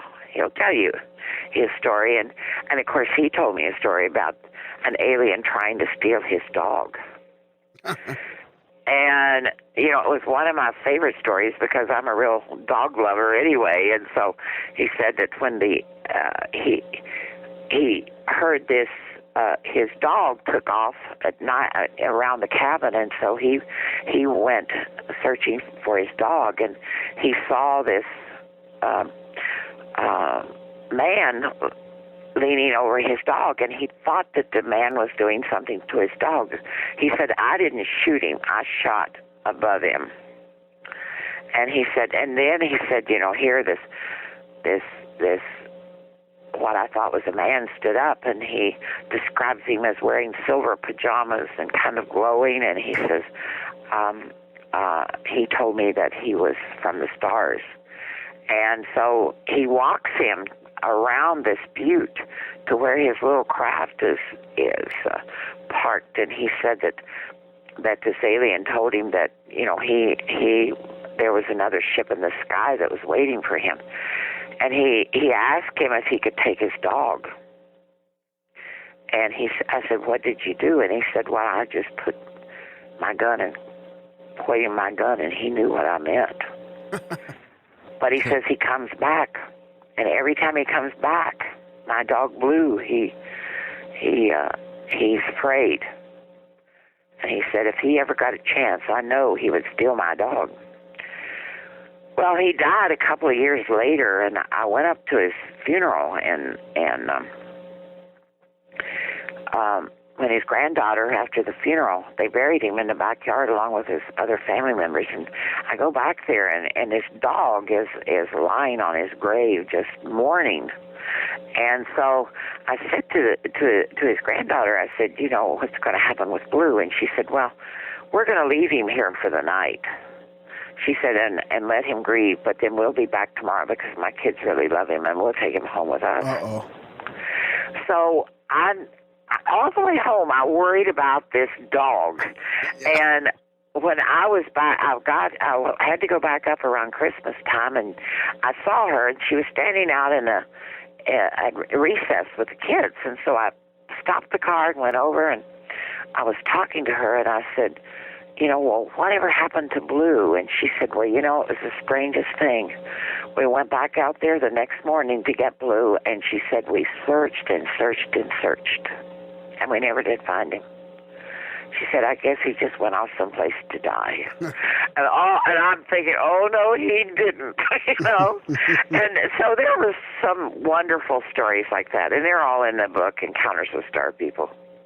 Was there a lot of, what's the ratio between like current sort of tales like that and more ancient tales like from generations past? There's both in there, right? Well, I don't tell, you know, if I tell an ancient story, it all has to do with something somebody told me. Yeah. You know, it's not just not the telling of a legend. Right, Every one of the stories in there is a contemporary story. Oh, okay. But it may be that they tell me as a part of providing me with a background, some ancient story. Yeah, okay. And so, go ahead, Darren. This might be a little off topic, but I'm just wondering, did you ever come across any like Bigfoot stories or like chupacabra or anything like that in your? I came across a story down in Honduras where these cattle were being killed, and people were saying it was a chupacabra, and obviously it wasn't. You know, it was a clear case of cattle mutilation. And this rancher was so frustrated that he had hired these 2 ranch hands to guard his cattle at night, and it was still happening to him. And so I interviewed the ranch hands, and they talked about how, you know, they didn't know how it happened. They talked about how they were out guarding the cattle, and then one of them told me that he fell asleep. And I think what happened, you know, I think it was either induced or they were taken on board a craft and just had no recollection of what was going on. And so that was but the village was saying it was a chupacabra. Those chupacabras. Chupacabra from a UFO, maybe. Yeah. Yeah. Well, yeah, but I heard stories of giants. Huh. And you know, and in Guatemala, stories of giants and hairy men, which could be similar to Bigfoot. Yeah. But the South American Bigfoot. Yeah. But their story is that the story I heard that was told to me by a Guatemalan elder was that the hairy men had been placed there by men from the stars, and they came down and they could hear him crying when the men from the stars came. Wow. And there are a lot of stories about giants who steal women and children and those kind of things in the mountains there. So it seems like everybody in the UFO community wants to know what the answer is, kind of like people are trying to always figure it out and where's the data and what, you know. Do you have any of your own opinions on it? Like, is it pretty simple in your mind? Like it's just star people, ET, that type of thing? Or do you have any other ideas?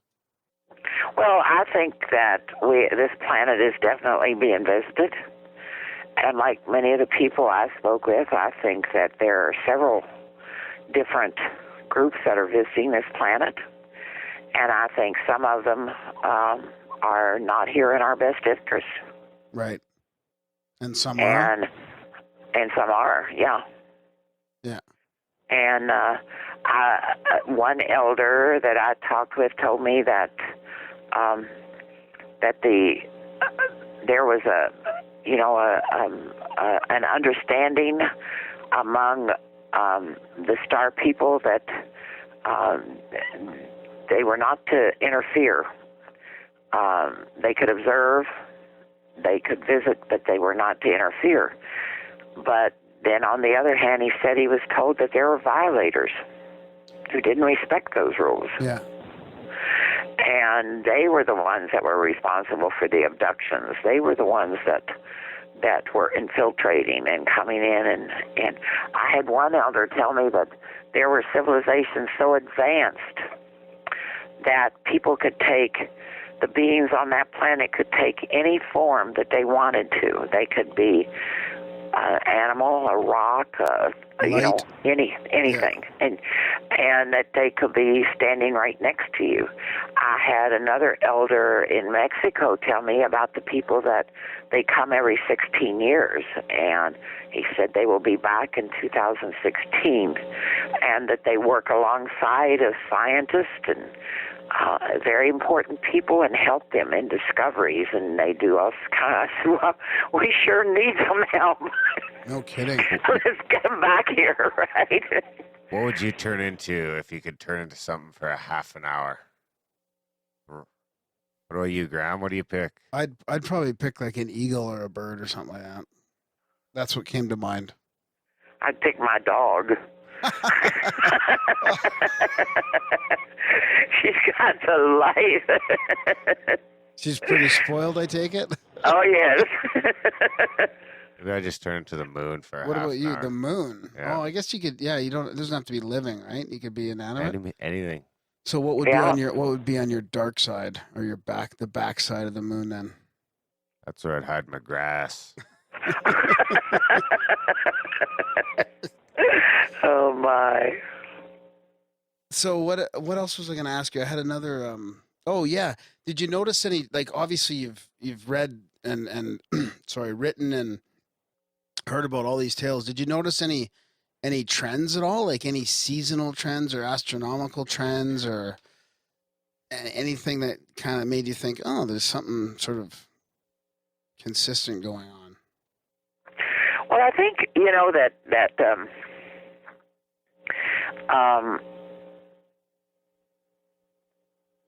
I talked with a lot of people that had missing time. Right.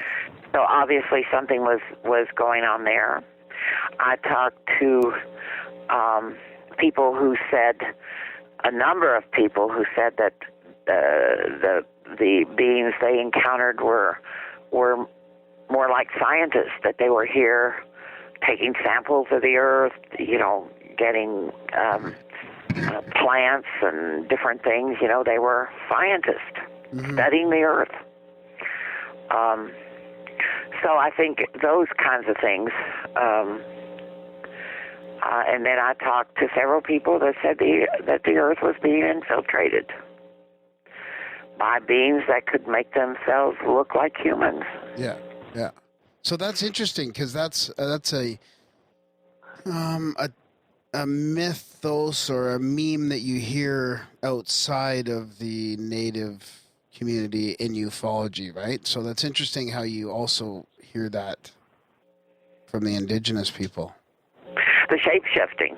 Yeah, and the white, like the people that look like humans, and they're like, it sounds like there's some parallels to the memes that you hear.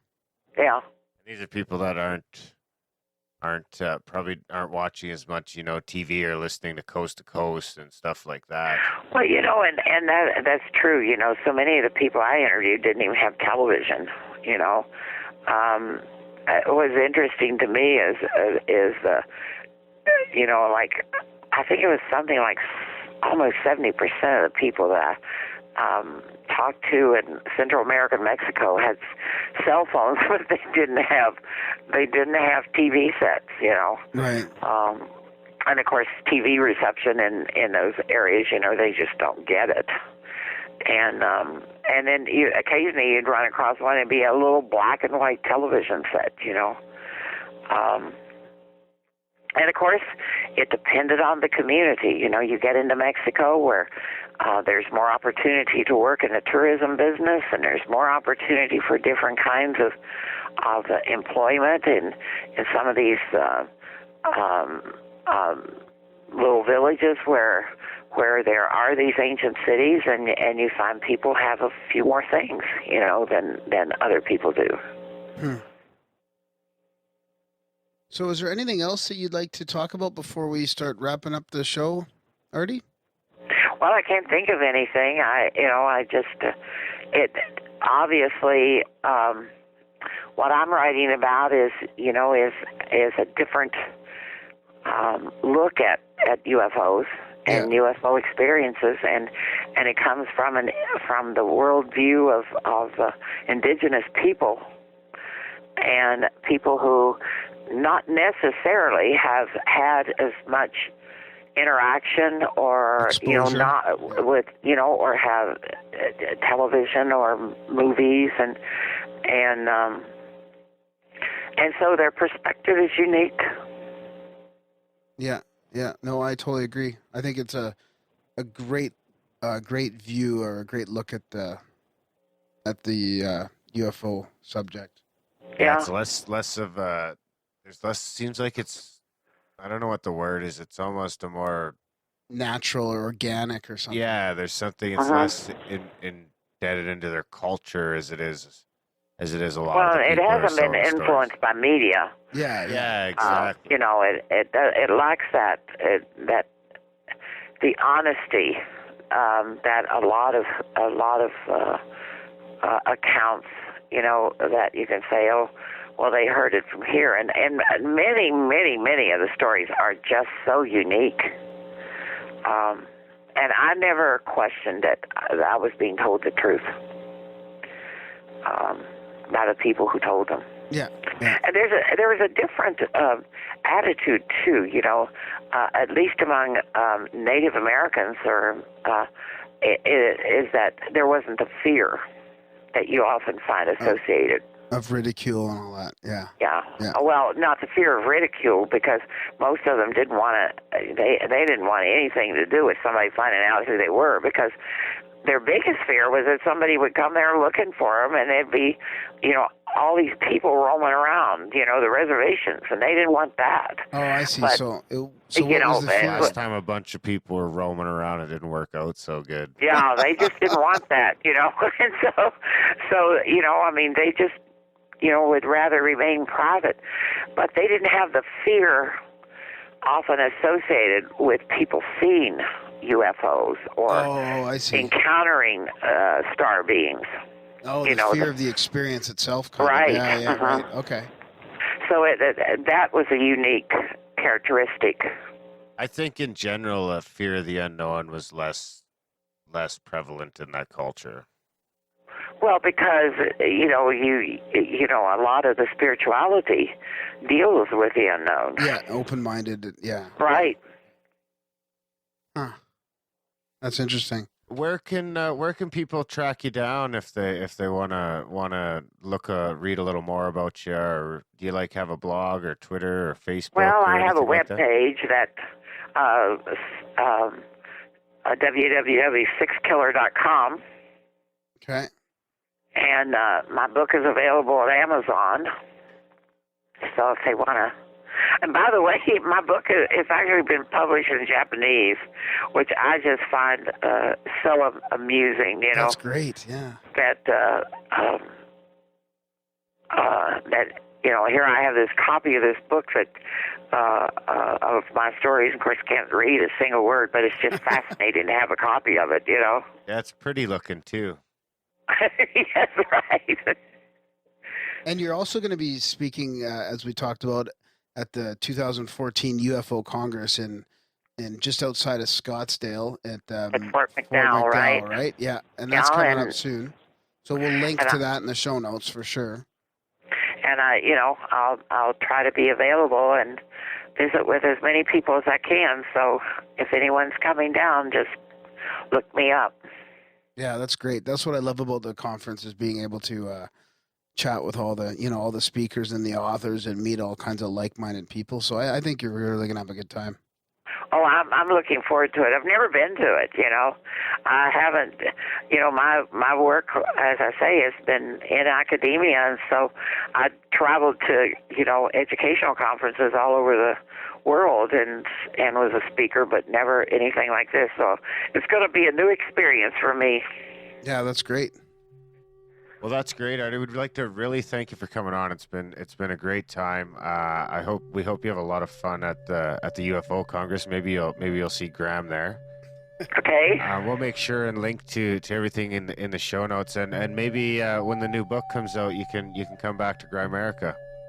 I'd love to. All right. Well, thanks a lot, Ardy. It's been great. Great night. And I'll send you a note whenever it comes out, okay? Yeah, for sure. Please Yeah, that'd do. be Okay. great.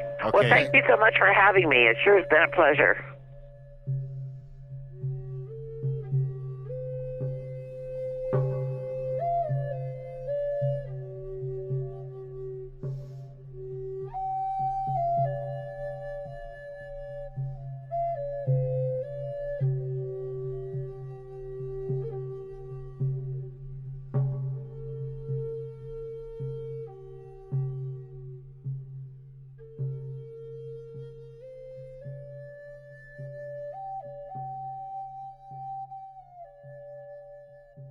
And that was our episode with Ardy Sixkiller Clarke. What'd you think, Darren?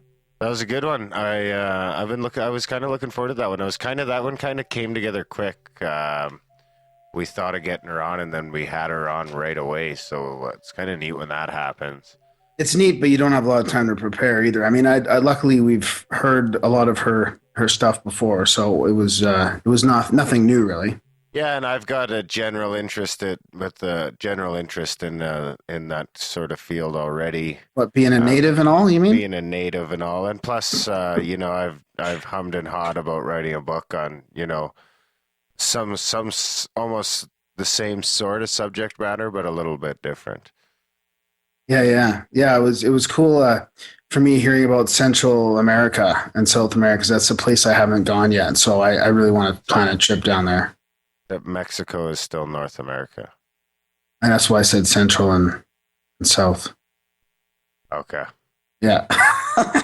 Yeah, it was good though, man. Lots of cool stories about the encounters with star people, and I'm looking forward to the next book she's got. That'll be more focused in Central, right? North America. North and South. North and South America. Right on. Speaking of native instruments and stuff like that, I'm going down to help my friend with her sweat lodge there. She's gonna do some native drum, like spread some skins from the native drums or something. Nice. What are you doing that tomorrow? Yeah, I'm gonna go down there tomorrow. Sweet. Help chop some wood for the sweat lodge and stuff. So I don't think I'm gonna do fuck all tomorrow. good. I'm gonna fucking take the day. Good.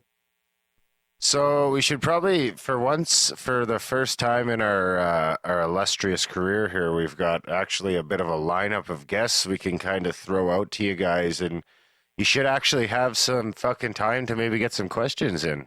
Yeah. We're booked almost till April now. Yeah, exactly. So the next episode out, it's already recorded, but it'll be coming out next week, is the one with Howard Martin. Right? Yeah, Howard Martin of HeartMath, which went really well. Yeah, that was considering awesome. we caught him off guard, but we'll talk about that a little more in the next episode. Yeah. And then after that, we've got, well, obviously, we've got on Monday, we're recording a special episode. We're going to release it as a bonus episode at some point over the next couple of weeks, but we're going to be live on location with John Ward, Scotty Roberts in Egypt on their Exodus tour. Yeah, on their Exodus reality adventure. Actually, we might just fucking release that right away.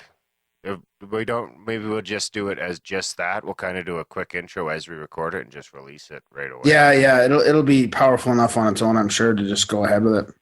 Yeah, and then we're gonna do kind of a 9/11 episode. I'm trying to get in touch with the Dutch filmmakers of A Sensible Doubt to see if they'll come on for the intro. And then we've got Dr. Kevin Barrett lined up to talk about 9/11 and a few other things. What do you think about that, buddy? Have you dug into that a little bit? I know it's been piquing your interest over the last few months. Yeah, I think it is. The jury is still out. Let's put it that way. Yeah, It's probably bullshit. what's bullshit? The war on terror. Oh, well, we know the war on terror is bullshit. It's just to what level of bullshit it is. A pretty high level. Yeah. Okay. After that, on February 25th, we'll be interviewing Jim Harold. Obviously, I think most of our audience is going to know who he is. Jim Harold's Campfire Stories and the Paranormal Podcast. Is that what it's called? Yeah, I think, yeah. Yeah, I met Jim at Paradigm 2013. Is that right? Yeah. It'll be great to chat with him. Yeah, after that, March 4th, we'll be interviewing Daniel Estelin. Kind of Trans-evolution? Trans-evolution, yeah. He's got some older books on the Bilderbergs and shit, too. So that should be a good one. Yeah, that one, that's a late night one for us because he's in Spain, and I could see that going at least 2 hours. So we'll be burning the midnight oil on that one. Yeah, but that's going to be, is that like transhumanist type stuff too? Like, I think so, yeah. Singularity kind of thing. And yeah, it's going to have a singularitarian twist to it, I'm sure. Androids and biohacking and everything. Yeah. Maybe.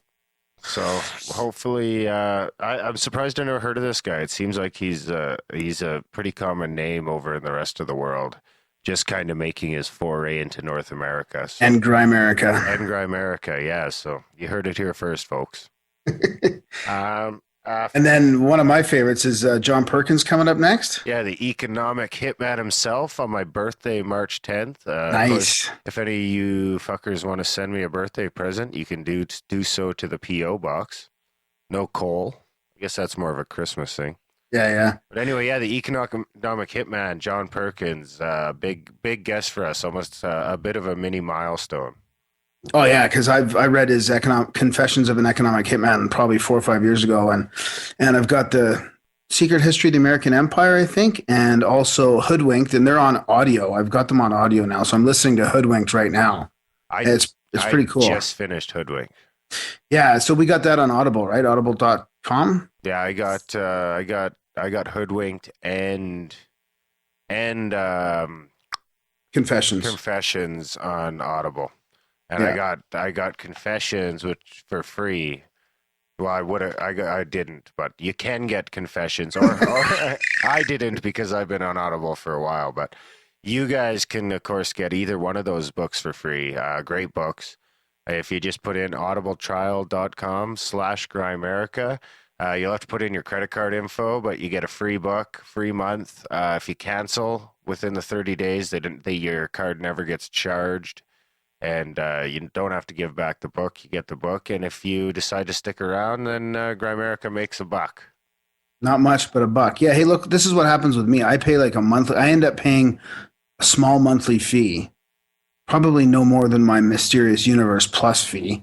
And I end up with free credits all the time. So I basically can't keep up on all the free audiobooks I get. And all I pay is a small monthly fee. And I basically listen to as many audiobooks as I can squeeze in. Yeah, so we haven't pumped that in a while, but yeah, go ahead, go over to audibletrial.com. After John Perkins, we're going to be having on March 18th Terry Tabando. Is it Tabando? Is that right? Am I saying that right? Yeah, he's a CSETI guy, right? Yeah, he's from Vancouver. He's from the group that I was seasteading with back in the mid 90s. So he's got this encyclopedia he's working on. I guess it's not technically an encyclopedia, but that's what it's turning out to be on UFOs and ETs or something like that. It's 2,500 pages long. So we get to talk about that, talk about the seasteading protocols.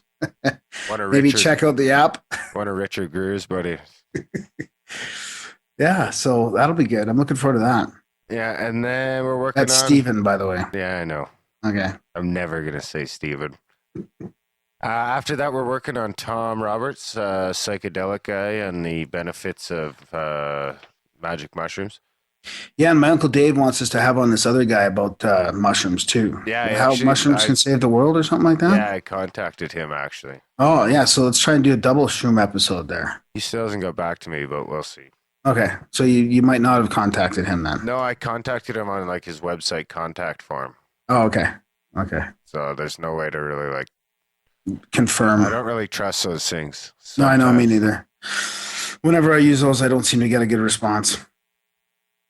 And that's it so far, but I think we're planning our passport episode for around April 1st, maybe the weekend right before April 1st. March 29th-ish. Yeah, right around there. And we'll have our passport episode on. We've got one or two people lined up already, but we still got room for plenty more. So email us, tweet us, Facebook us, fucking something us. We should, I guess you can Skype us really and we have a voicemail on our Skype, I think. Really? Yeah, I don't know what it says. I think I might have set it up a while ago, actually. I'll call you and do a test run later. Hey, I want to mention also the meditation episode we're going to have. I'm hoping to have another like sort of bonus episode come out, and it'll be a bunch of local Calgarian meditating sort of teachers and people, friends of mine that do meditations, and they have all kinds of information on the scientific benefits of it, and we'll have a little roundtable kind of discussion on meditation. So that's really what I'm looking forward to also. Yeah, and that'll be a good one. That'll be our first in-studio one. Like I say, we're going to do the passport episode for our 1-year anniversary. I think we're going to go with a live show. We're going to try and put it together anyway. Right. So the passport's not really for the 1 year. It's still in April, but then when it comes to... Yeah, the 1 year's at the end of May, June 1st. We're calling June 1st our 1 year, I think. Okay. It'd be, yeah. And then, of course, review the show where you can. iTunes, take a minute, review us on iTunes, review us wherever you can. It helps us grow the audience and thus grow our ability to get great guests. And donations are always appreciated just to help cover some costs, right? We want to once we get enough people and enough interest, we want to do the money bomb where we'll get donations in and we'll give back half of that to one of our people that donates or contributes. Or someone who sends a postcard. Yeah, or you can send a postcard to the PO box. Not a lottery. Not a lottery. And then, of course, we always love to get feedback. We actually got an email from David Zare. He was on the first passport episode, and I think we're hoping we can get him on the second passport episode as well. But he emailed in. He said, "Hey, guys, just wanted to say the show is doing fucking great. Personally, I think ever since the interview you did with Reverend Michael Carter, you guys have stepped it up big time. The interviews have been really in-depth and just downright awesome. Don't take that the wrong way. Before that, they were still really good, but it's like something changed. Maybe having Red on has something to do with it. I don't know, but keep it up. Just downloaded my flyer, and hopefully we'll have some pics to you soon. Indiana doesn't have a lot of cool shit to take pictures of, but I'll come up with something. Hell, maybe I can find some of these ancient mounds Fritz was talking about around here. Still loving the show, and it's still my favorite. Dave." Awesome. Thanks, Dave. Yeah, thanks, Dave. And that is just fantastic. Did we talk about that little mail carrier fan we have in Calgary too? No. Yeah, that's the first. Yeah, I'll have to. Okay, next time we'll. I think you were on the email, but we'll read his out too. He's a fan. He walks around Calgary delivering mail, so he's got lots of time to listen to podcasts. So that's great. I asked him where the fuck my Amazon stuff was. Yeah, nice. Yeah, then fuck Amazon. But if you're gonna use Amazon, use the Grimerica portal. I don't know. We should stop that one. No. Hey, speaking of flyers, I got some new picks. The I got some Amazon new portal, picks. the only thing that's fucking profitable right now. I got some new picks to go We up. made like $12 off it. Really? Something like that, I think. That was probably from me before they realized it was me. Yeah, they took it back. So I got some more picks too with the flyers. So Yeah. To I think talk we're about into the flyer campaign? We're in 9 countries now, I think. So With the going, flyers? yeah, it's going Sweet. better. We haven't got any fucking pictures back yet, but well, Jeff sent us in a few. Cousin Jeff sent a few on the boat, and of course Graham sent them from all over. Jared sent us his pile, but I haven't seen an actual picture of a flyer hanging in another country yet. I'm waiting for that. So I know you guys got them. I can tell where you downloaded them. So fuck, put them up. I want to see a All picture. right. I want to see the first out-of-country picture. All right, email us, Graham at Grimerica.com, Graham at Grimerica.com. Yeah, or Darren at Grimerica.com. Hate mail goes to feedback at Grimerica.ca. Yep, as always. And you can find us on Twitter at Grimerica. Like us on Facebook. I don't know, the link is some crazy fucking number, but go like us there. And I think that about wraps it up. Thanks, buddy. Long on this outro. Yeah, that's good. Longer than usual. Maybe we'll make that a habit. You guys can get more of our fucking nonsense.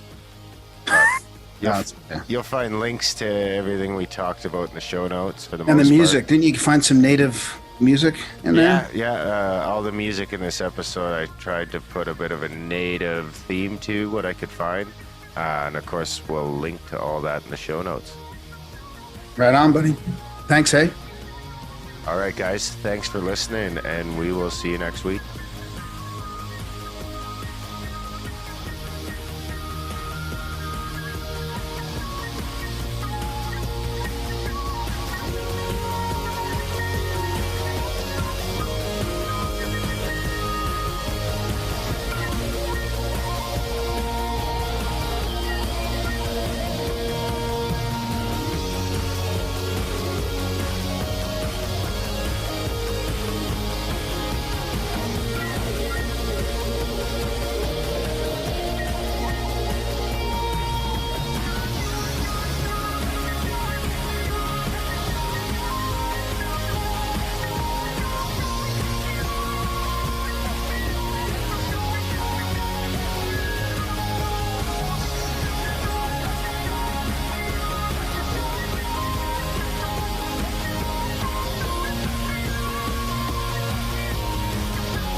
grandfather once told me, he said, "Grandson, the world is filled with people, but there's only a handful of human beings. And at night when I look at the stars, I think of my elders, my ancestors." My grandfather said, "I hope that I conducted my life in such a manner that you yourself would choose to be a human being and encourage and make a stand for our unborn of all nationalities." I will never forget the day that my grandfather passed on or began a new journey. He told me, he said, "Grandson, we have no word for goodbye because life is forever." He said, "Don't worry, I'll see you again." So he says to me, he says, "Trakoja dokshake," which means, I shall see you again. And from each and every one of us here in Brûlé, we say to you, dokshake, and many safe travels to wherever it is that you go. Aho, hejituelo, mitakwasi.